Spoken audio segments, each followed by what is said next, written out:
Hey y'all. Professor Kilowatt here again, giving you a psychological snapshot of some of your favorite comic book characters. Let's talk about Ghost Rider. So, Johnny Blaze, or I don't know, which Ghost Rider do you want to refer to? There's so many.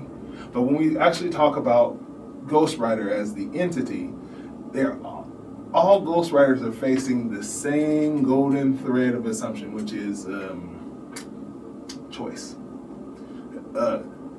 We're all given this dilemma. I mean, how many of us have been given the idea of the whole Daniel Webster and the devil scenario? For those of you who don't know, Daniel Webster and the devil scenario is an old trope about a man who makes a deal with the devil and has to more or less give up all of his things, just for like better crops, better stuff, and then only to have those crops fail and all those things happen. But often it's the deal with the devil is often to fix something that is broken.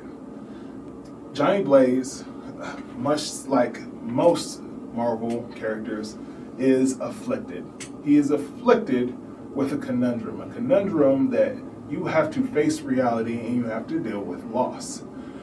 For example, dealing with loss or the gainmanship of fame, which is what most people offer from. They offer you things from this. Would you like to be famous? Well, here's an offer. Would you like not to be broke? Here's an offer.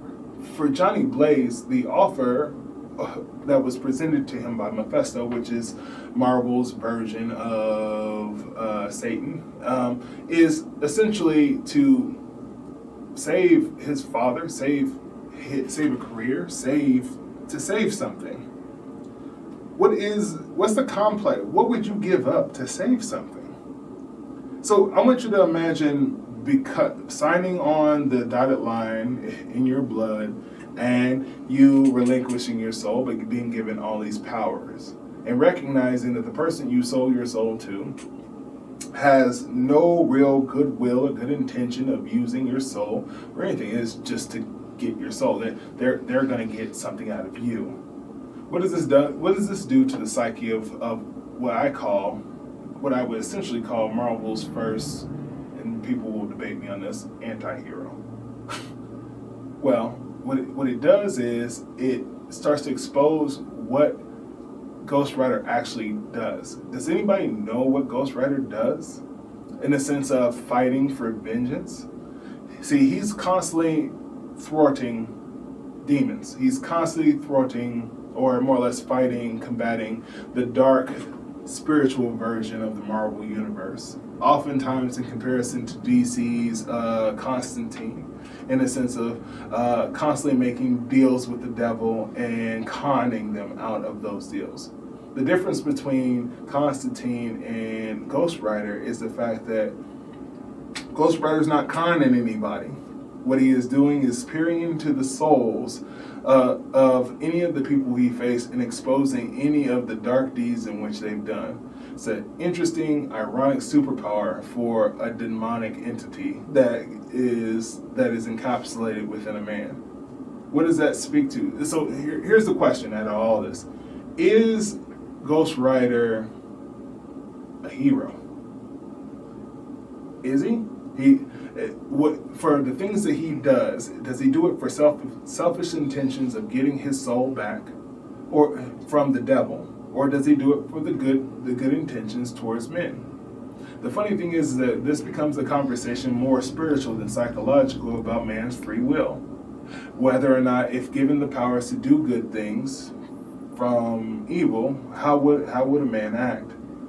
When you look at Johnny Blaze and you look at the multitude of Ghost Riders that come after, you find a common thread within them, and that is the tragedy of being given traumatic circumstances that they can't do anything out without some divine intervention. The trouble is the fact that as human beings, when we look at Ghost Rider, we're asking ourselves if this is something. Is this what our souls are worth? If this is what our morality is worth? Is this what our humanity is worth? Would you save thousands of people if it meant selling your soul? Now understand, Ghost Rider originally became Ghost Rider on selfish intentions, but upon seeing what his powers could do for others and actually being able to do that, he actually goes against Mephisto and what Mephisto is asking for him to do.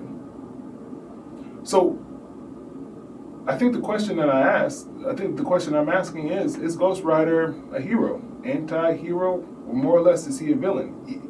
Regardless of the good deeds he does, because Ghost Rider still serves the Master, even if he's constantly at odds with him throughout the whole entire series.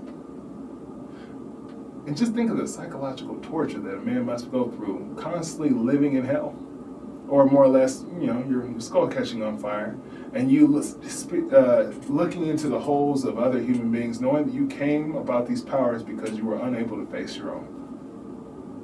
Like, share in the comments. We'll talk to you soon.